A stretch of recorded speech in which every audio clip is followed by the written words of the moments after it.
আল্লাহকে পাওয়াই হচ্ছে বান্দার কাজ। আর আল্লাহকে পাওয়ার জন্য বান্দার যতগুলা কাজ আছে সবচাইতে হাই লেভেলের অন্যতম একটা কাজের নাম হচ্ছে ধৈর্য। তো ধৈর্য দিলে তো আরো আপনাকে কাছে টেনে নিবে।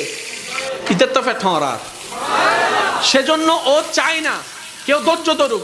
সেজন্য বলে যে বহুত ধৈর্যস্ত, আর কি ধরিবি। শয়তানের বলাটাকে আমরা মনে করি আমাদের মনের বলা। এটা আসলে বুঝতে হবে কোনটা আমাদের মনের বলা, কোনটা শয়তানের বলা।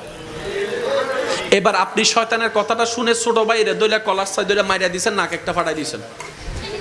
কার কথা শুনে? জোরে বলতে হবে, কার কথা শুনে? তাহলে দোষীকে শয়তান, দোষীকে। এবার যখন আপনার হাটহাজারির পুলিশ আসলো, পুলিশ এসে যখন আপনাকে গ্রেফতার করতে চাচ্ছে, আপনি বলবেন যে স্যার আমার কোনো দোষ নাই, উইতের দোষ। কার? শয়তানে হবু দাঁড়িয়ে কি জিরে। আমি কি বুঝাতে পারছি? ঠিক একই ক্যারেক্টারটা শয়তান হাসরের ময়দানেও করবে। আমরা যখন বলবো আল্লাহ